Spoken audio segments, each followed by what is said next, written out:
Hello प्यारे बच्चों, स्वागत है आपके अपने प्यारे YouTube channel the Raise Institute में।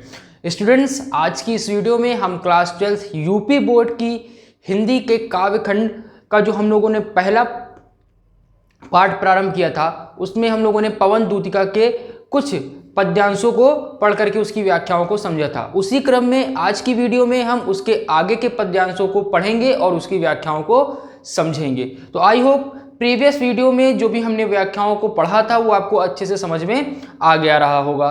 चलिए आज बिना किसी देरी के हम आगे के पदों को भी हम प्रारंभ करते हैं। तो हमारा पवन दूतिका के आगे के पदों में जो अगला पद है वह है, देखे पूजा समय मथुरा मंदिरों मध्य जाना, नाना वाद्य मधुर स्वर की मुग्धता को बढ़ाना, कीवा लेके रुचिर तरु के शब्दकारी फलों को धीरे धीरे मधुर रव से मुग्ध हो बजाना।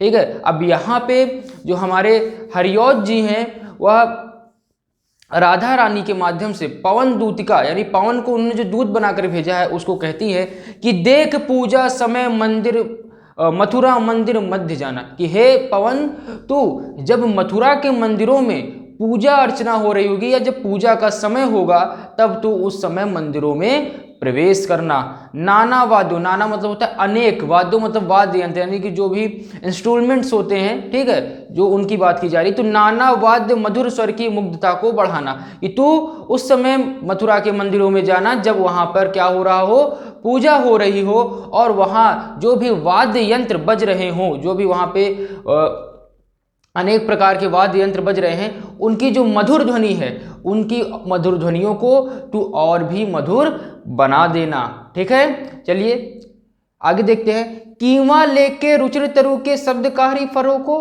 कि हे पवन तू अपने रुचिर तरु अपने पसंदीदा पेड़ के शब्दकारी फलों को, वे फल जो ध्वनि उत्पन्न करते हैं उन फलों को लेकर के तू धीरे धीरे मधुर रव से मुग्ध हो बजाना। तो उसे धीरे धीरे सुंदर रव यानी मधुर रव यानी कि मीठी रव यानी ध्वनि से मधुर ध्वनि के साथ मोहित होकर के मुग्ध हो करके तू उसे बजाना। अर्थात यहाँ पे ये कहा जा रहा है कि जो भी कीवा लेके रुचि, कि तुझे जो भी पेड़ पसंद है और उस पेड़ के जो भी शब्दकारी फल हैं उनके मध्य से तू इस प्रकार से धीरे से गुजरना कि उनसे क्या हो, मधुर ध्वनि उत्पन्न हो। ठीक है, चलिए आगे देखते हैं। धीरे धीरे मधुर रव से मुग्ध हो बजाना। ठीक है, कि धीरे धीरे तू वहां से गुजरना और वहां से मधुर ध्वनि को प्रस्फुटित करना और धीरे धीरे उन्हें बजाती रहना मुग्ध होकर के। ठीक है, आशा करता हूं यह पद आपको समझ में आया होगा। एक बार पुनः इस पद को देख लेते हैं। देखो पूजा समय मथुरा मंदिरों मध्य जाना, नाना वाद्य मधुर स्वर की मुग्धता को बढ़ाना, कीवा लेके रुचिर तरु के शब्दकारी फलों को धीरे धीरे मधुर रव से मुग्ध हो बजाना।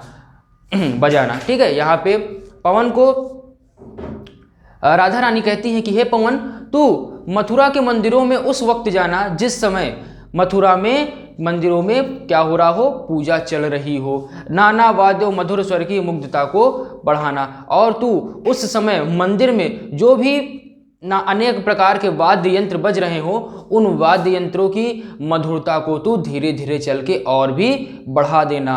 कीवा लेके रुचिर तरु के शब्दकारी फलों को, हे पवन तुझे जो भी पेड़ पसंद है, जो भी तरु पसंद हैं, उनके जो शब्दकारी यानी ध्वनि को प्रस्फुटित करने वाले जो भी फल हैं उनको लेकर के उनके पास से ऐसा धीरे से गुजरना कि मधुर रव से मुग्ध हो बजाना, कि उनसे ध्वनि उत्पन्न हो और वह ध्वनि काफ़ी मधुर हो। ठीक है, आशा करता हूँ यह पद आपको अच्छे से समझ में आ गया होगा। चलिए अगले पद को देखते हैं। तो हमारा पवन दूतिका का जो अगला पद है वह है, तू देखेगी जलद तन को जा वही तदंता हो, होंगे लोने नयन उनके ज्योतिर उत्कीर्णकारी, मुद्रा होगी वर वदन की मूर्ति सी सौम्यता की, सीधे वचन उनके सिक्त होंगे सुधा से। ठीक है, यहाँ पे श्री कृष्ण की सुंदरता का वर्णन करते हुए राधा रानी कहते हैं कि तू देखेगी जलद तन, जलद अर्थात बादल, कि तू देखेगी जलद तन को जा वहीं तदकता हो, कि तू जब मथुरा पहुंच जाएगी तू मथुरा में मेरे प्रियतम का मेघवर्ण, मेरे प्रियतम जो मेघ वर्ण के हैं उनको तू देखेगी और उनका जो शरीर है वह तदकता हो, वह काफ़ी प्रकाशमान हो रहा होगा। ठीक है, होंगे लोने नयन उनके ज्योतिर्किरणकारी, कि तू जब उनके नयनों को, उनके नेत्रों को देखेगी वह काफ़ी सुंदर लगेंगे और उनके नेत्रों को देख करके ऐसा प्रतीत होगा कि मानो उस पर ज्योतिर्उत्तीर्णकारी, अर्थात उनके नेत्रों से ज्योति जो है वह प्रस्फुटित हो रही है। ठीक है, अगली लाइन में क्या है, मुद्रा होगी वर वदन की मूर्ति सी सौम्यता की। आगे श्री कृष्ण की मुद्राओं की प्रसन्नता करते हुए, प्रशंसा करते हुए राधा रानी कहती है कि मुद्रा होगी वर वदन की मूर्ति सी सौम्यता सी, कि मेरे जो प्रियतम हैं, जो मेरे श्री कृष्ण हैं, उनकी जो मुद्राएं होंगी वह अत्यंत सौम्य होंगी, मानो किसी मूर्ति की मुद्रा हो वह। ठीक, आगे क्या कहते हैं, सीधे साधे वचन उनके सिक्त होंगे सुधा से। और कहते हैं कि उनके जो सीधे साधे वचन हैं उन्हें सुन करके तुझे ऐसा प्रतीत होगा कि मानो वह सुधा अर्थात अमृत में डुबोए हुए शब्द हों। ठीक है, या इस तरीके से आप लिख सकते हैं कि राधा रानी कहती हैं पौन से कि जो उनके सीधे साधे वचन हैं वह सुधा अर्थात अमृत में डूबे हुए प्रतीत हो रहे हैं। ठीक है, अमृत में डूबे हुए प्रतीत हो रहे हैं। आगे आशा करता हूँ यह पद आपको समझ में आया होगा। पुनः एक बार इसकी व्याख्या को पूर्ण रूप से देख लेते हैं, फिर आगे अगले पद की ओर बढ़ते हैं।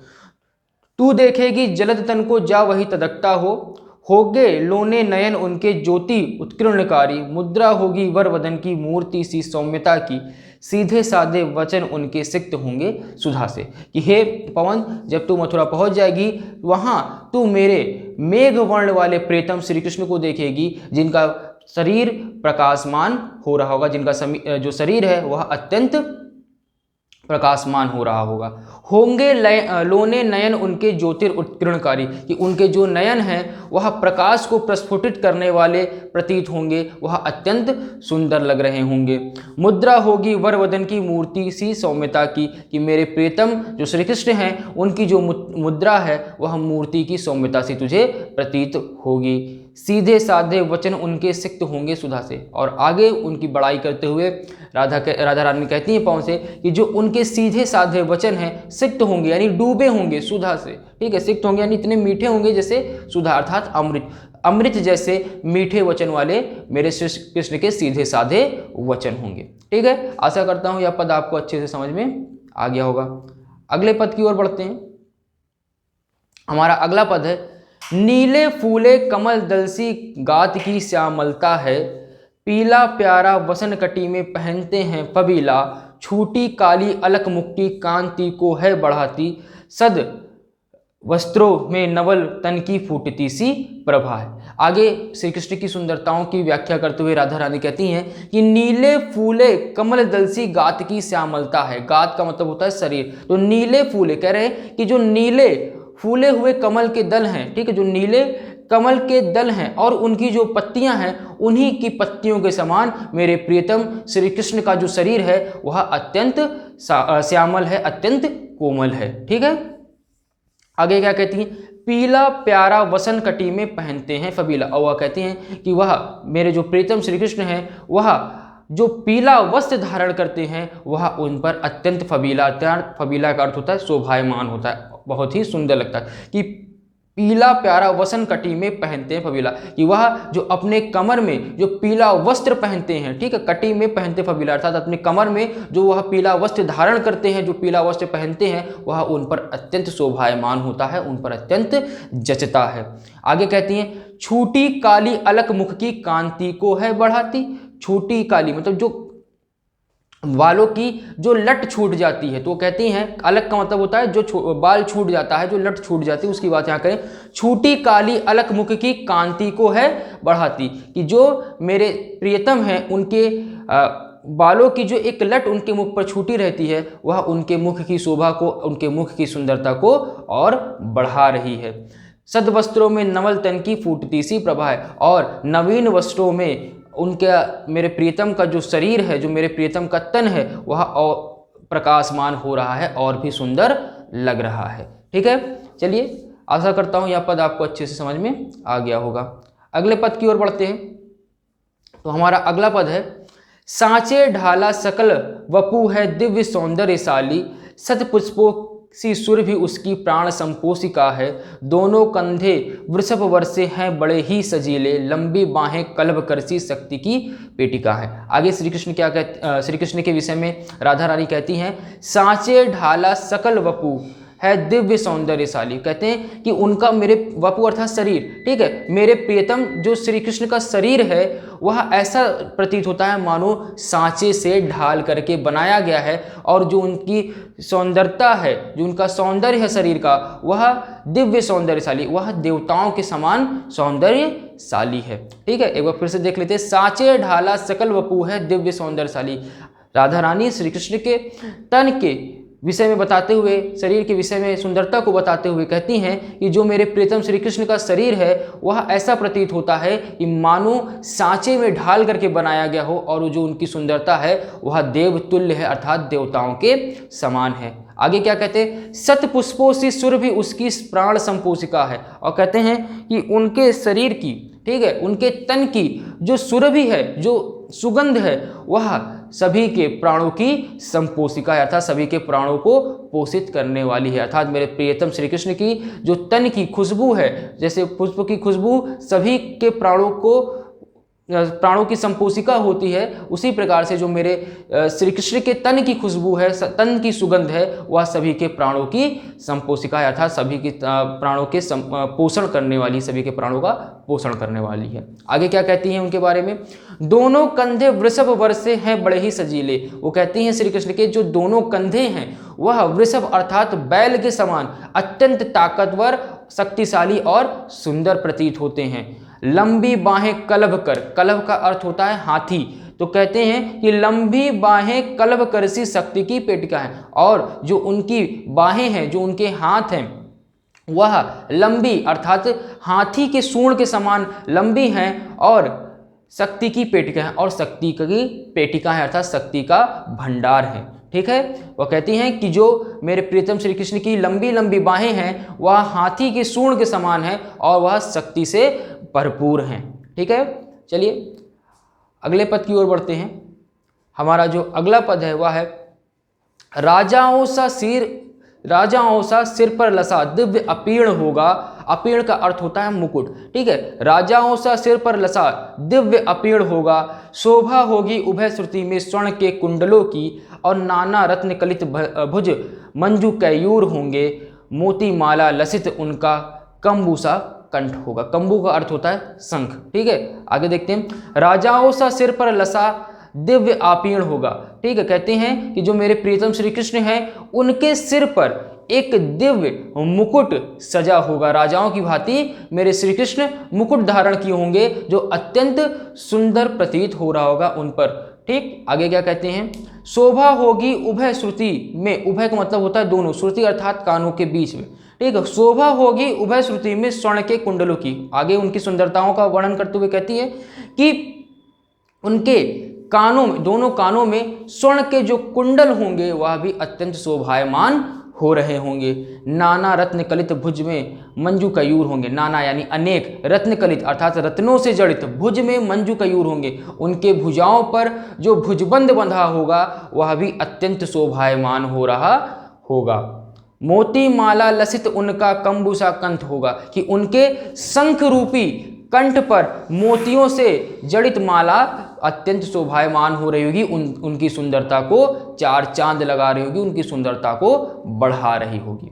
ठीक है, चलिए एक बार पुनः इसको देख लेते हैं फिर आगे बढ़ते हैं। राजाओं सा सिर पर लसा दिव्य आपीर्ण होगा, शोभा होगी उभय श्रुति में स्वर्ण के कुंडलों की, नाना रत्न कलित भुज में मंजू कयूर होंगे, मोती माला लसित उनका कंबूसा कंठ होगा। ये जो मेरे प्रियतम है श्री कृष्ण वह राजाओं की भांति अपने शीश पर दिव्य या बहुत ही सुंदर मुकुट धारण किए होंगे। शोभा होगा उभय श्रुति में स्वर्ण के कुंडलों की, उनके दोनों कानों के मध्य में जो स्वर्ण कुंडल होंगे वह भी उनकी शोभा को, उनकी सुंदरता को बढ़ा रहे होंगे। नाना रत्न कलित भुज में मंजू कयूर होंगे, और उनके भुजाओं पर जो अनेक रत्नों से जड़ित जो भुजबंद बंधे होंगे वह भी अत्यंत सुंदर प्रतीत हो रहे होंगे। मोती माला लसित उनका कमबुसा कंठ होगा, उनके शंख रूपी कंठ पर मोतियों से जड़ित जो माला होगी वह अत्यंत शोभायमान हो रही होगी। ठीक है, चलिए अगले पद की ओर बढ़ते हैं। तो हमारा अगला जो पद है, तेरे में है ना यह गुण जो तू व्यथाएं सुनाए, व्यापारों को प्रखरमति और युक्तियों से चलाना, बैठे जो हो निज सदन में मेघ सी कांति वाले, तो चित्रों को इस भवन के ध्यान से देख जाना। ठीक है, अब आगे पवन की असमर्थता को व्यक्त करते हुए, असमर्थता को बताते हुए पवन से राधा रानी कहती हैं कि तेरे में है ना यह गुण जो तू व्यथाएं सुनाए, कि तेरे पास तो मुख है ही नहीं, तो कैसे मेरी व्यथाओं को सुनाएगी तू। मेरे व्यथाओं, तेरे अंदर वह गुण नहीं है कि तू जा करके मेरी सारी व्यथाओं को, जैसे मैंने बताया है वैसे ही तू मेरे प्रियतम श्री कृष्ण को बता पाए। आगे क्या कहती हैं, व्यापारों को प्रखरमति और युक्तियों से चलाना, कि हे पवन तेरे पास वह गुण तो नहीं है, लेकिन तू मेरी बातों को अपनी प्रखरमति अर्थात अपनी तेज बुद्धि और युक्ति अर्थात योजनाओं से इस प्रकार से चलाना कि बैठे हो जो निज सदन में मेघ सी कांति वाले, कि अगर मेरे प्रियतम जो मेघ कांति वाले हैं, मेघ से वर्ण वाले हैं, अगर मेरे प्रियतम मेघ वर्ण वाले मेरे प्रियतम श्री कृष्ण अगर निज सदन अर्थात अपने घर में अगर बैठे हों, तो चित्रों के इस भवन के ध्यान से देख जाना। इस भवन में जितने भी चित्र लगे होंगे उन सभी चित्रों को तू ध्यान से देख लेना। ठीक है, चलिए एक बार और देखते हैं, फिर आगे बढ़ते हैं। तेरे में है यह गुण ना यह गुण जो तू व्यथाएं सुनाए, व्यापारों को प्रखरमति और युक्तियों से चलाना, बैठे जो हो निज सदन में मेघ सी कांति वाले, तो चित्रों को इस भवन के ध्यान से देख जाना। आगे कहते हैं कि हे पवन, कहती है राधा रानी कि हे पवन तेरे अंदर वह गुण तो है नहीं, तेरे पास मुख तो है नहीं कि तू जा करके मेरी सारी व्यथाओं को ज्यों का त्यों जैसा मैंने बताया है वैसे ही तू बता पाए, लेकिन तू अपनी तेज बुद्धि का इस्तेमाल करना, युक्तियों का इस्तेमाल करना और मेरी व्यथाओं को बताने का प्रयास करना। बैठे जो हो निज सदन में मेघ सी कांति वाले, मेरे प्रियतम मेघ वर्ण वाले मेरे प्रियतम अगर अपने घर में बैठे हों तो उस भवन में, तो चित्रों के इस भवन के ध्यान से देखना, तो इस भवन में जो भी चित्र लगे हों उन सभी चित्रों को तू ध्यान से देख लेना। ठीक है, आशा करता हूँ यह पद आपको अच्छे से समझ में आ गया होगा। आगे बढ़ते हैं, हमारा जो अगला पद है वह है, जो चित्रों में विरह विधुरा का मिले चित्र कोई, जो चित्रों में विरह विधुरा का मिले चित्र कोई, तो जो जाके निकट उसको भाव से यो हिलाना, प्यारे होके चकित जिससे चित्र को और देखें, आशा है यो श्रुति उनको हो सकेगी हमारी। आगे क्या कहती है राधा रानी कि जो चित्र में विरह विथरा का मिले चित्र कोई, कि जो तू उस भवन में चित्र लगे हुए हैं उन चित्रों में अगर कोई विरह से व्याकुल किसी स्त्री का तुझे कोई चित्र दिख जाता है तो जाके निकट उसके भाव से हिलाना, तो उस चित्र के पास जाना और उसको इतने भाव से हिलाना, प्यारे होके चकित जिससे चित्र की ओर देखें, कि जो मेरे प्यारे हैं, जो मेरे प्रियतम श्री कृष्ण है वह चकित होकर के उस चित्र की ओर देखे, उस विरह से व्याकुल स्त्री के चित्र की ओर देखे। आशा है यो सुरति उनको हो सकेगी हमारी, सुरति मतलब स्मृति, ठीक है, याद, ठीक है। तो आशा करती हूँ कि इस प्रकार उस विरह से व्याकुल स्त्री के चित्र को देख करके श्री कृष्ण को, हमारे मेरे प्रियतम श्री कृष्ण को मेरी याद आ जाएगी। ठीक है, तो स्टूडेंट्स आज की इस वीडियो में हम अपने पवन दूतिका के पदों को यहीं पे विराम देते हैं। आगे की वीडियो में हम इसके आगे के पदों को देखेंगे। आज के लिए बस इतना ही, मिलते हैं अगली वीडियो में आगे के पदों के साथ। ठीक, जैसा कि आप सभी को पता ही है कि द रेज इंस्टीट्यूट अब पूरी तरीके से ऑनलाइन प्लेटफॉर्म पर आ चुकी है, जहां पर आपको क्लास 9 से लेकर के क्लास 12 के सारे सब्जेक्ट के videos lecture free of cost आपको प्रोवाइड हो रहे हैं। तो ज़्यादा से ज़्यादा वीडियो को शेयर कीजिए और लाइक कीजिए ताकि लोगों को हमारी वीडियोस मिलती रहें। ठीक है, तो आज के लिए बस इतना ही बच्चों, मिलते हैं अगली वीडियो पे। Thank you so much.